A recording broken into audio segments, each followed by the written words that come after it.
There are towns in the American South where the air itself seems to hold its breath in summer, where the heat presses down on everything like a hand on a shoulder, slow and deliberate, and where secrets, once buried, can lie still for years beneath the red clay soil.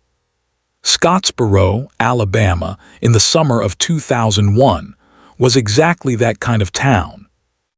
Nestled in the northeastern corner of the state, cradled between the Tennessee River and the ridgelines of the Appalachian foothills, it was a place where people knew their neighbors' names, their children's names, and the make and model of every truck parked in every driveway on every street.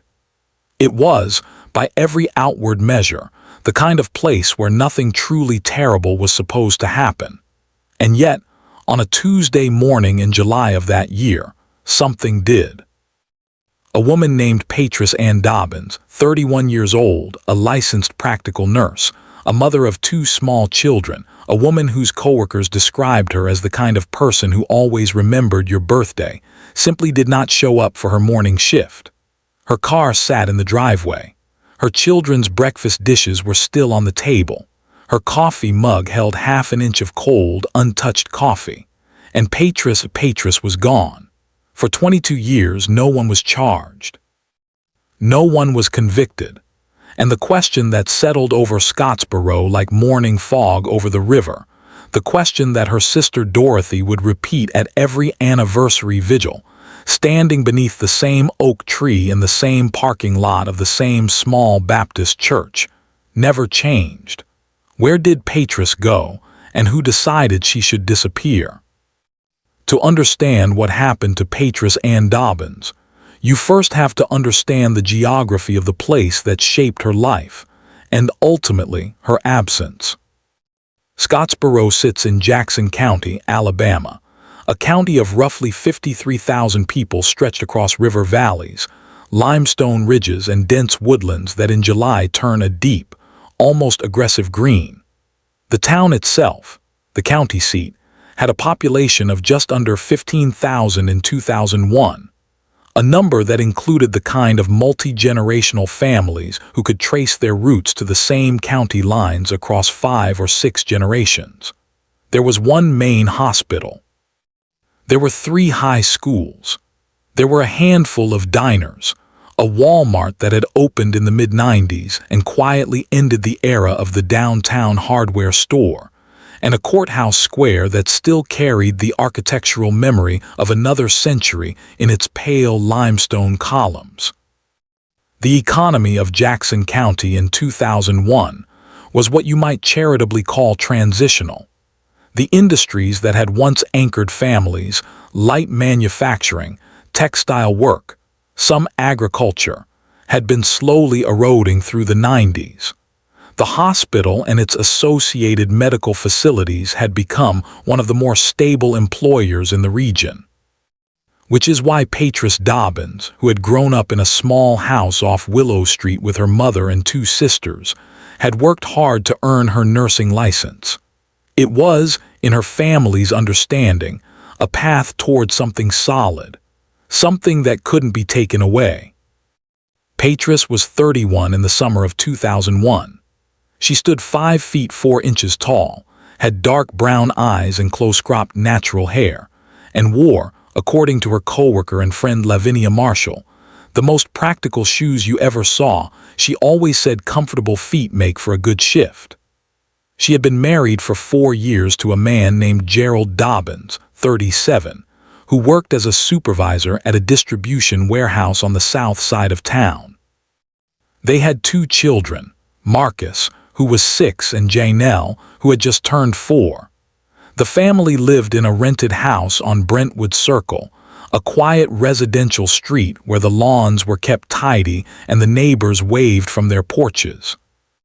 By every account gathered in the days after her disappearance, the Dobbins household functioned like most households with small children and 2 working parents, with organized chaos, carefully maintained schedules, and the constant low hum of love and exhaustion running simultaneously. Patrice worked the 7 to 3 shift at Jackson County Medical Center 3 days a week, and on alternating days she picked up shifts at a home care agency that serviced elderly patients in the surrounding rural areas. Gerald's schedule at the warehouse ran from 6 in the morning until roughly 4 in the afternoon, Monday through Friday. The children attended daycare at a facility on Caldwell Street, run by a woman named Mrs. Ernestine Graves, whom both children adored and whom Patrice would later call in the daycare's attendance records, our lifesaver. The morning of Tuesday, July 10th, 2001, began in the ordinary way that all extraordinary days begin, without any sign of what was coming. Gerald Dobbins told investigators that he had left for work at approximately 5:55 in the morning. He remembered, he said, that Patrice had been awake when he left, sitting at the kitchen table with her coffee. Marcus and Janelle were still asleep. He said he kissed Patrice on the top of her head. She said, according to him, "Don't forget Janelle needs her purple backpack today, not the blue one." He said he laughed and told her he'd remember. He drove away in his white Silverado. That, Gerald Dobbins would say, was the last time he saw his wife. By 7:15 that morning, Patrice had not arrived for her shift. Her supervisor, a charge nurse named Roberta Finch, tried her cell phone twice. No answer.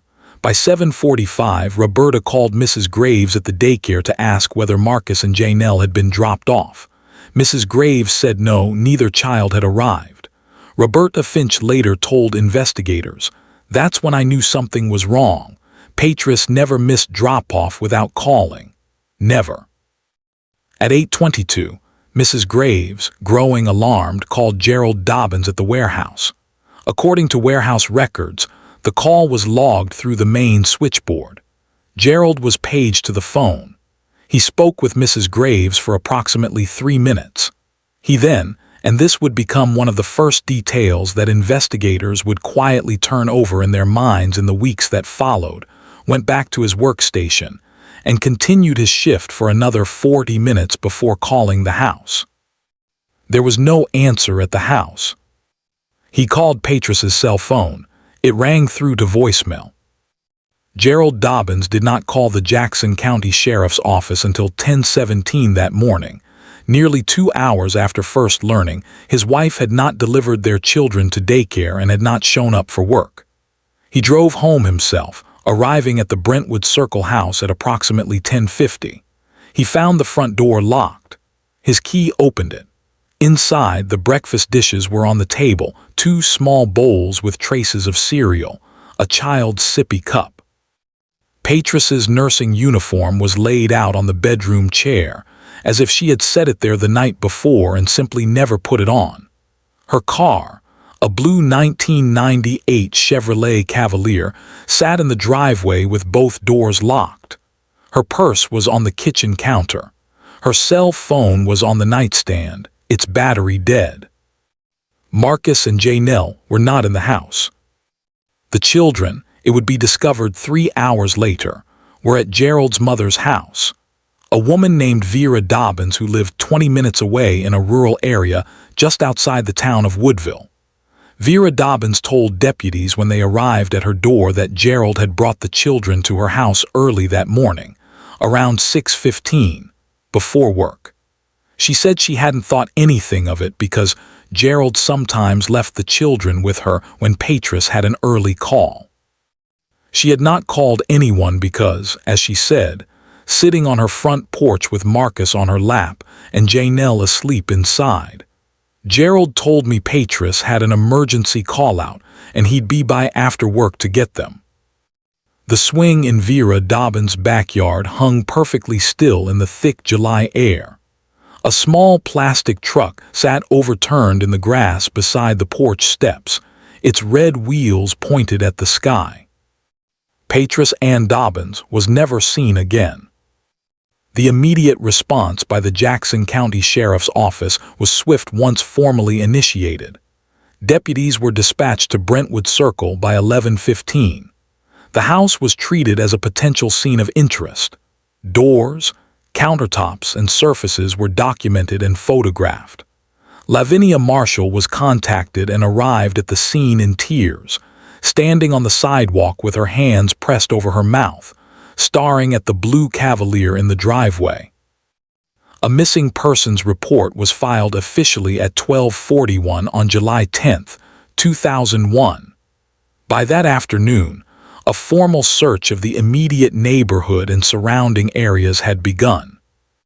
The swing in the yard of the house on Brentwood Circle moved once, gently, as a deputy walked past it. Then it was still again. Part 2. The investigation, search, and growing suspicions.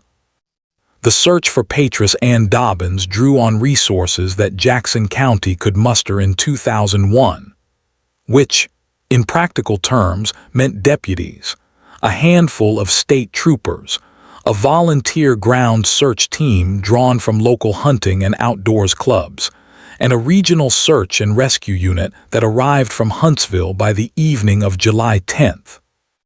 The Tennessee River runs along the northern boundary of Jackson County, and Guntersville Lake, a massive reservoir created by the Army Corps of Engineers dam system, extends along the county's eastern and southern margins. The landscape offers an abundance of places where someone or someone's remains might never be recovered. Heavily wooded ridgelines, river bottoms choked with vegetation, abandoned quarry pits, rural properties behind locked gates on dirt roads that showed up on no official map. Search teams worked through the heat of those first 3 days, covering ground in grids centered on Brentwood Circle and expanding outward in concentric radius. Cadaver dogs were brought in from a Huntsville unit on July 12th. They worked the areas around the house, the nearby Scottsboro City Park, and a wooded parcel about a mile east of the Dobbins residence that backed against a utility easement. The dogs showed interest, mild, inconclusive interest, in a low area near a drainage culvert on Caldwell Road, about a quarter mile from the daycare where Patrice had intended to drop Marcus and Janelle. The ground was soft from a brief rain 2 days prior. Deputies and a forensic technician from the Alabama Department of Forensic Sciences examined the area.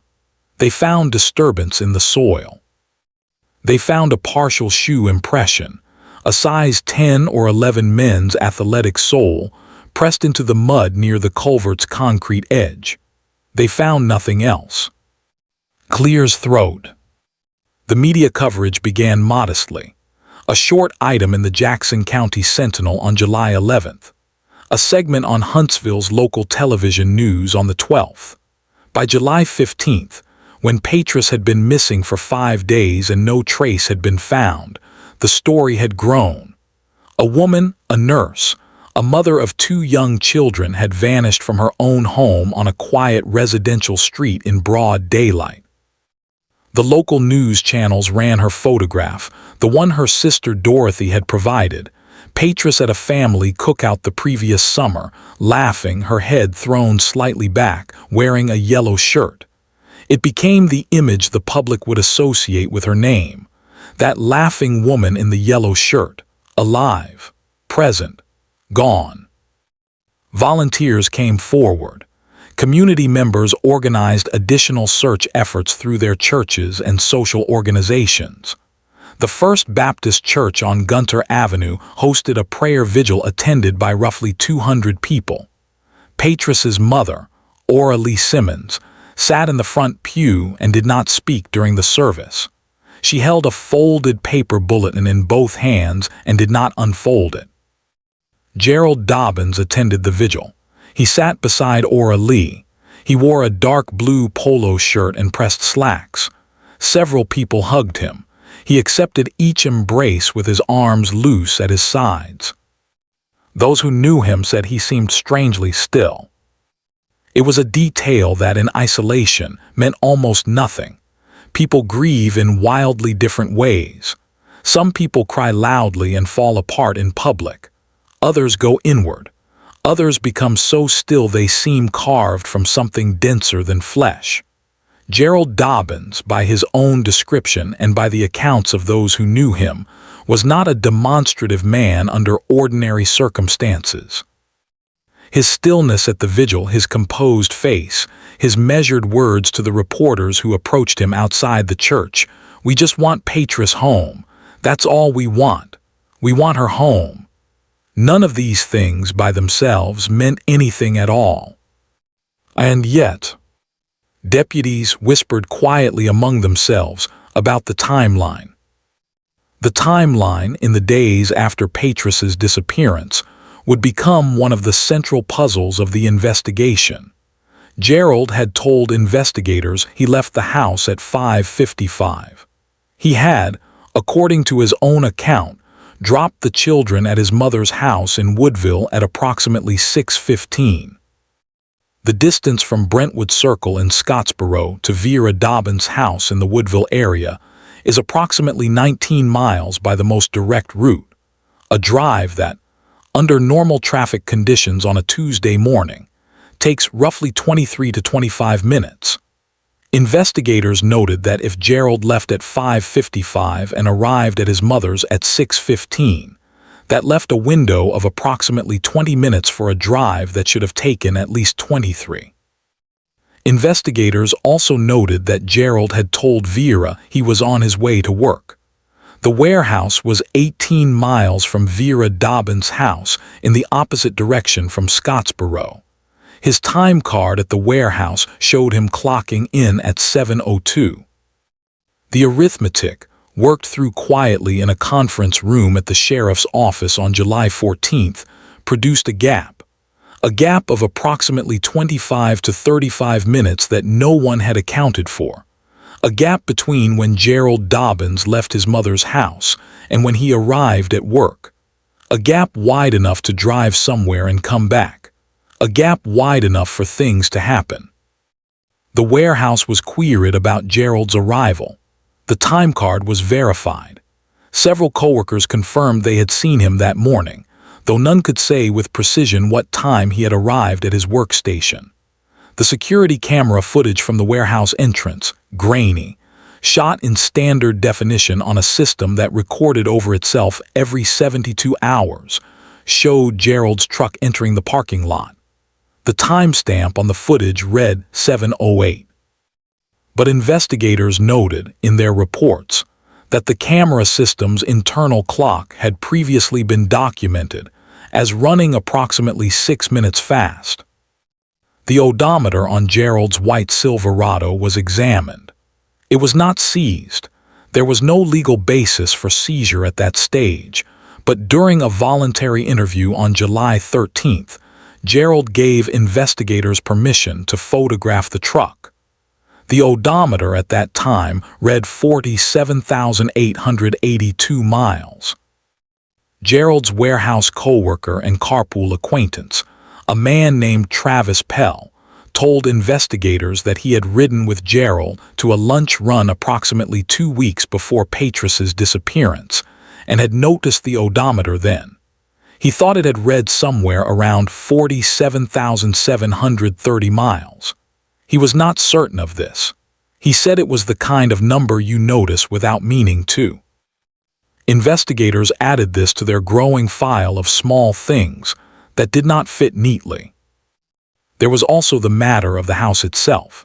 Patrice's cell phone, found dead on the nightstand, was sent to a forensic unit for analysis. The data recovery, completed in late July, showed that the phone's last outgoing call had been made at 11:47 on the night of July 9th, the night before her disappearance. The call had been made to her sister Dorothy's number. Dorothy confirmed she had spoken to Patrice that night.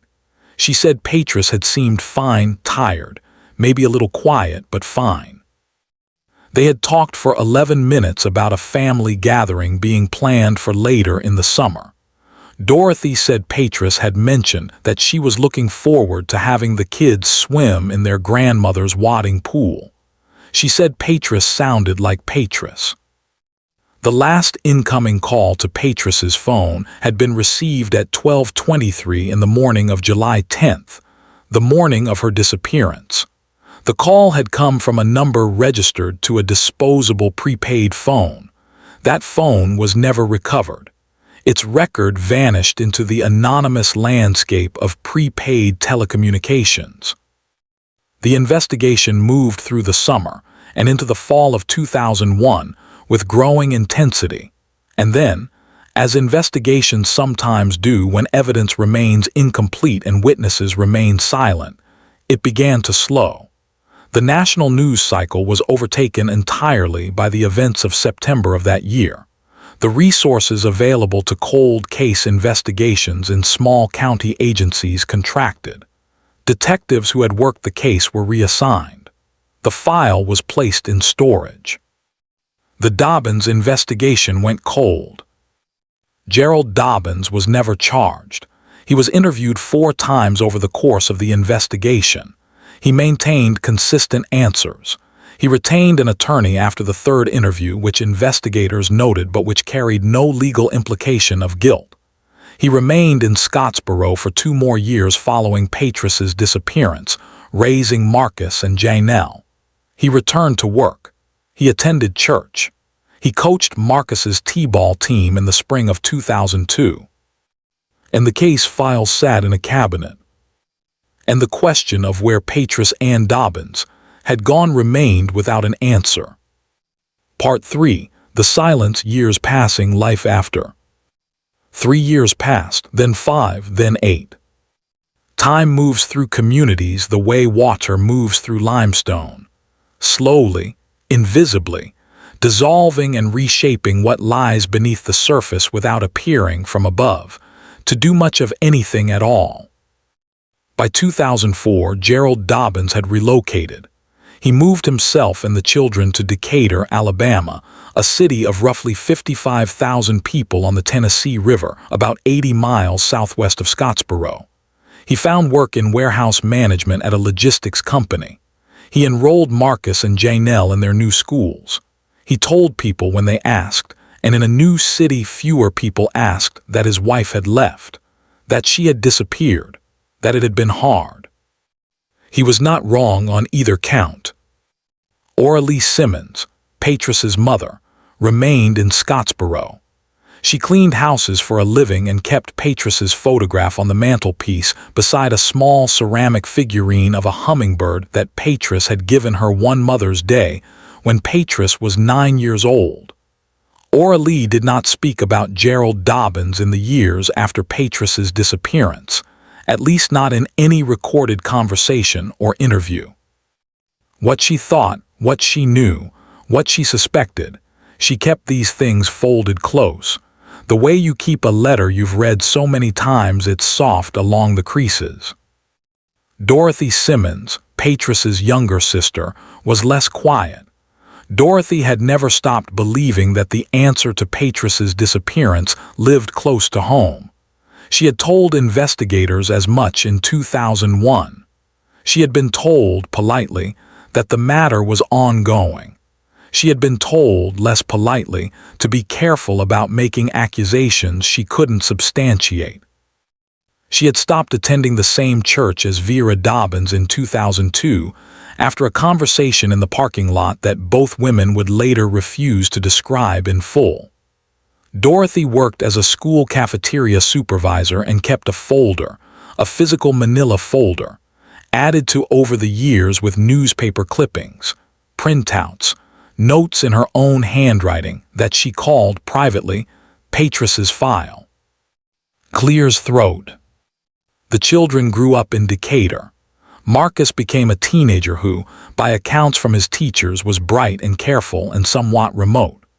Janelle, 4 years old the summer her mother disappeared, grew up with no memory of Patrice that she could distinguish from the photographs she had been shown. She was, in a very specific and painful way, the person in this story most deeply shaped by an event she had no conscious access to. Teachers who worked with Janelle in elementary and middle school noted in various records that she had difficulty with themes of loss and family in classroom settings. That she once, in 5th grade, drew a picture during free art time of a woman standing at the edge of a river with her back to the viewer, and when her teacher asked about it, Janelle said she didn't know why she drew it. By 2008, 7 years after Patrice's disappearance, Gerald Dobbins had begun a new relationship. The woman's name was not publicly disclosed in court records, and this account respects that privacy. What is documented is that this relationship would eventually produce 2 pieces of information that would, years later, matter enormously. For those who have ever doubted someone they love, who have felt a small cold current running beneath the surface of an ordinary conversation, who have noticed a flinch where there should be openness, a hesitation where there should be ease, you understand something that investigators understand too, that the knowledge of a wrong thing does not always arrive fully formed. Sometimes it arrives in pieces. Sometimes it takes years for those pieces to arrange themselves into a shape you can name. The relationship deteriorated. By 2012, it had ended. And in ending, it left behind not just the ordinary wreckage of a failed partnership, but a set of disclosures, partial, frightened, and eventually formal, that would reach in time, back across 11 years to a blue Cavalier parked in a driveway on Brentwood Circle. Marcus Dobbins was 17 in 2012. He had grown into a young man who, by his own account, had spent years trying to reconcile the father who coached his t-ball team and packed his school lunches with the father who could not look directly at photographs of his mother. He had spent years being told that his mother had left, that sometimes people leave, that it was not his fault. He had spent years, he would eventually say in a recorded statement, feeling a weight he could not explain, like wearing a coat that's too heavy and you can't take it off because you don't know you're wearing it. In the spring of 2012, Marcus overheard a conversation he was not meant to hear. He was in the hallway of the house in Decatur. His father did not know he was home. The conversation was between Gerald and another person, and it was brief, and its content, which Marcus would describe in detail in a recorded interview with investigators 11 years later, concerned a location, a specific location. A piece of land in a rural area outside Scottsboro that Gerald had once visited, that he referenced with a directness and a coldness that Marcus said had made him stand completely still in that hallway for a long time after the call ended. Marcus did not go to the police in 2012. He was 17. He was afraid. He was not certain what he had heard, or rather, he was not certain he was allowed to be certain of what he had heard. He told no one. He filed the conversation in the part of himself where the too heavy coat lived, and he carried it. The silence held. Part 4. The revelation truth emerges. The case of Patrice Ann Dobbins was formally reopened in March of 2023, 22 years after her disappearance, by a joint effort between the Jackson County Sheriff's Office Cold Case Unit, a unit that had been established in 2017 with state funding allocated for the investigation of unresolved homicides, and the Alabama Law Enforcement Agency's Special Investigations Division. The trigger was not a single event, but a convergence of several. Dorothy Simmons, who had never stopped her private investigation and had filed repeated written requests with the sheriff's office over the years, submitted a formal request in January 2023 that referenced new potential witness information and requested a formal review of all existing evidence under updated forensic protocols.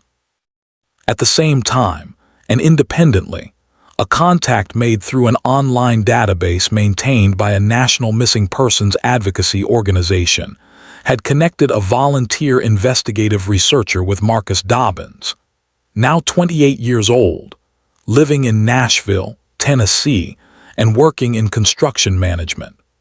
Marcus had been in contact with this researcher for several months before agreeing, in February 2023, to speak directly with law enforcement. On February 28, 2023, Marcus Dobbins sat across a table from Detective Sergeant Amelia Crow of the Jackson County Cold Case Unit and Special Agent David Harkins of the Alabama Law Enforcement Agency at the Sheriff's Office substation on East Laurel Street in Scottsboro. The session was recorded. Marcus had an attorney present. He was composed in the way of someone who has been carrying something for a very long time and has finally decided to put it down. He described what he had overheard in the hallway of the Decatur house in 2012. He described the reference to the location. He described the tone of his father's voice, like he was talking about something practical, like he was talking about a utility bill.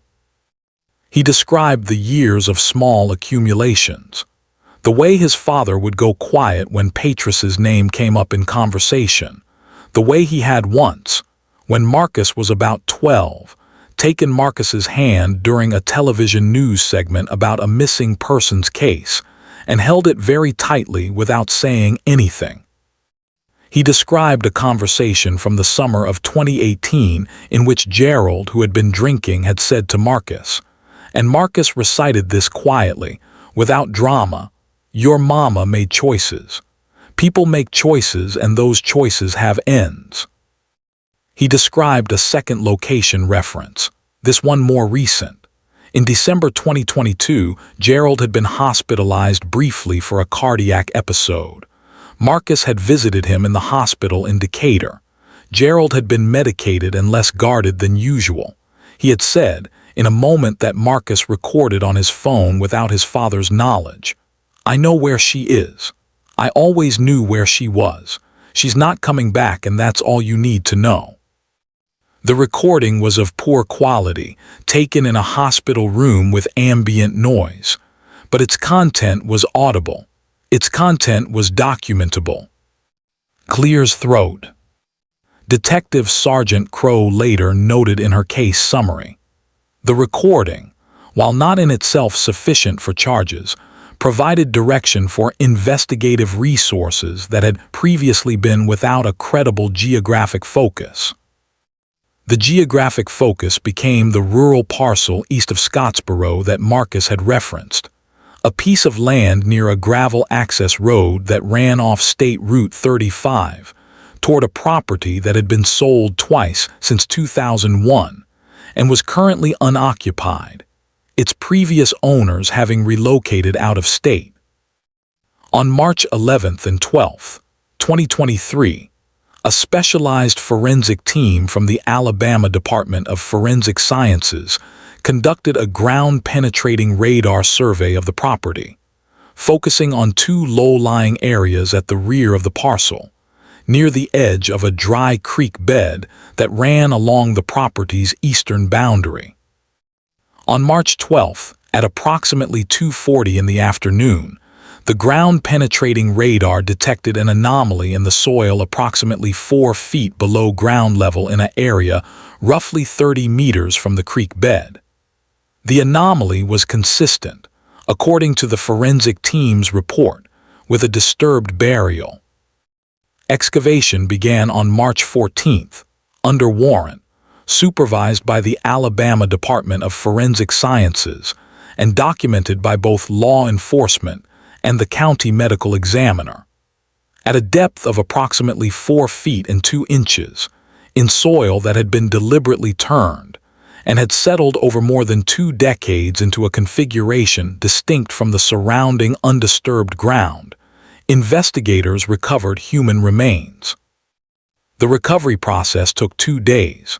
The remains were transported to the State Forensic Laboratory in Huntsville. Forensic odontology comparison was conducted against Patrice Dobbins' dental records, which had been obtained from her dentist's office in Scottsboro and preserved in the case file since 2001. The comparison was completed on March 21, 2023. The remains were confirmed to be those of Patrice Ann Dobbins. Dorothy Simmons received the call at 7:45 in the evening on March 21st. She was sitting at her kitchen table. She had been sitting there a lot in the weeks since the excavation news had reached her through a contact in the sheriff's office. She answered the phone and listened. When the call ended, she sat for a long time at the table. Then she took out Patrice's file, the manila folder, now thick with years, and she opened it. She looked at the photograph she had photocopied from the vigil flyer in 2001, Patrice at the cookout, laughing, the yellow shirt. She placed her hand over it, and then she called Ora Lee. Ora Lee Simmons was 81 years old. She had been waiting 22 years for a phone call that was two things at once, the worst possible confirmation and the only possible relief. Gerald Lemont Dobbins was arrested on April 3, 2023, at his residence in Decatur, Alabama, at 8:17 in the morning. The arrest was made by a joint team consisting of Jackson County Sheriff's deputies, Alabama Law Enforcement Agency agents, and Decatur police officers who assisted with the scene perimeter. A neighbor who had stepped out for her morning walk watched from across the street as Gerald Dobbins was walked to a waiting vehicle. She later told a local news reporter, "He didn't say anything. He didn't look surprised. He walked like a man who knew eventually this morning would come." Gerald Dobbins was 48 days from his 59th birthday. He was transported to the Jackson County Detention Facility in Scottsboro and booked on a charge of intentional homicide in connection with the death of Patrice Ann Dobbins. The Jackson County District Attorney's Office confirmed the charge in a press conference held that same afternoon.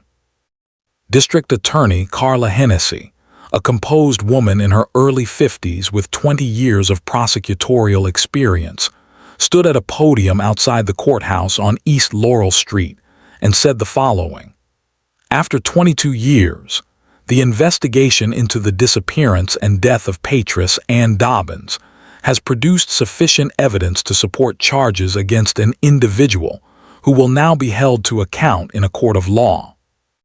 Our office will pursue this matter with the full commitment of our resources and with the memory of Patrice Dobbins as the center of our purpose." The news broke across local and regional media within the hour. The Huntsville television stations led their evening broadcasts with it.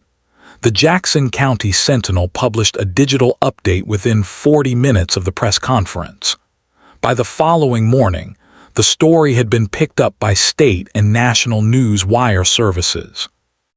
Social media in Scottsboro lit with reactions from people who had known Patrice, who had attended the vigil in 2001, who had searched the woods in July of that year, who had never stopped wondering.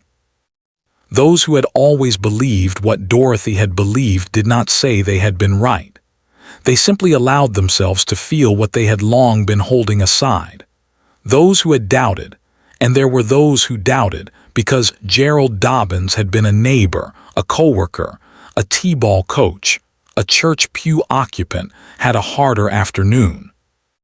A woman who had been Gerald's neighbor on Brentwood Circle in 2001 told a reporter outside a grocery store on Market Street, "I shook that man's hand 100 times. I brought him food after Patrice disappeared. I thought he was a father doing his best." She paused. She held her grocery bag with both hands. "You don't know," she said. "You just don't know." Forensic analysis of Patrice's remains, conducted over several weeks in early 2023 and documented in a report filed with the court, identified evidence consistent with a traumatic injury to the posterior cranial region, the back of the skull, produced by contact with a blunt object. The medical examiner's report noted that the nature and location of the injury was inconsistent with accidental origin and consistent with intentional trauma applied with significant force. The report confirmed the manner of death as homicide. A preliminary hearing was held in Jackson County Circuit Court on May 17, 2023. Gerald Dobbins appeared in court wearing a gray institutional shirt, his hair now white at the temples. He sat at the defense table with his attorney, a Huntsville defense lawyer named Roderick Payne, who had handled several high-profile cases in the Northern District. Gerald Dobbins entered a plea of not guilty. Janelle Dobbins, now 26 years old, did not attend the preliminary hearing. She was contacted by a journalist but declined to comment. She issued a single brief statement through an attorney of her own. "I am 26 years old, and I have been looking at a photograph of my mother my whole life trying to remember something that I cannot remember. I hope the courts do what the courts are there to do. That is all I have to say." Marcus Dobbins did attend. He sat in the gallery. He wore a white button-down shirt. He did not look at his father at the defense table. He looked straight ahead, at the state seal mounted on the courtroom wall above the judge's bench, and he did not move until the proceedings were concluded and people began to file out around him. Dorothy Simmons sat beside him. She had her folder on her lap. She didn't open it. She didn't need to. As of the time of this account, the case against Gerald Lemont Dobbins was proceeding through the Jackson County Circuit Court system. A trial date had been set. The district attorney's office had confirmed it would present both the forensic evidence recovered from the property on Route 35 and the recorded hospital statement obtained by Marcus Dobbins in December 2022. Additional witnesses had been subpoenaed.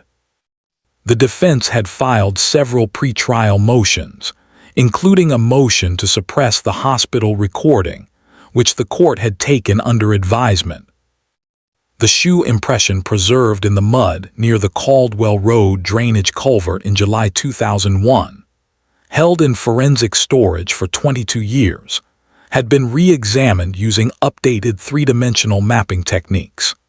The analysis produced a consistent match to a brand and model of athletic footwear that Gerald Dobbins' warehouse employment records showed he had purchased through a company supply account in the spring of 2001. That account record, retrieved from archival storage, listed the shoe size as 11. The prepaid phone that had called Patrice's cell at 12:23 in the morning of July 10, 2001, was never recovered. But call tower triangulation data, re-examined using updated software, placed the signal of that prepaid device, at the time of the call, within a radius consistent with the neighborhood surrounding Brentwood Circle. The coffee mug, the breakfast dishes, the nursing uniform on the chair, the purple backpack. All of it, held in stillness for 22 years, had been waiting for this. Closing. There are cases that remind us what justice is, and there are cases that remind us what justice costs. The case of Patrice Ann Dobbins is both. It costs 22 years. It costs a mother who cleaned houses and kept a ceramic hummingbird on the mantelpiece and held a paper bulletin in her lap at a prayer vigil without unfolding it. It costs 2 children who grew up with a weight they could not name. It costs a woman named Dorothy who never stopped carrying a manila folder. It costs the woman in the yellow shirt, laughing at a summer cookout, not knowing that the photograph being taken would someday become the only widely circulated image of her face. Justice, when it comes after 2 decades, does not undo any of this. It does not restore a morning that was taken. It does not return the sound of a mother's voice to the memory of a child who was 4 years old when that voice went silent. It does not rebuild what was quietly dismantled. What justice does, what it offers in its imperfect and procedural way, is a name on a charge sheet and a date in a courtroom and a formal acknowledgement, rendered in the language of law and evidence, that what happened mattered, that she mattered. That Patrice Ann Dobbins, 31 years old, a nurse, a mother, a woman who wore practical shoes and remembered other people's birthdays and once gave her mother a ceramic hummingbird, was a person whose life had value and whose ending was a wrong that the world is obligated to examine. Clears throat. The swing in the yard on Brentwood Circle is gone now. The house has had other tenants, other lives layered over the space where one life ended. The oak tree in the parking lot of the First Baptist Church still stands. Dorothy Simmons still passes it on Sunday mornings. Marcus Dobbins, in the final recorded portion of his February 2023 interview with Detective Sergeant Crow, was asked if there was anything else he wanted to say. He sat for a moment. Then he said, "I just want people to know she was real. She made breakfast. She knew which backpack was the purple one. She was real. She was real. She was Patrice." And after 22 years, someone is finally being asked to answer for what happened to her on a July morning when the Alabama summer pressed down on everything like a hand that refused to let go.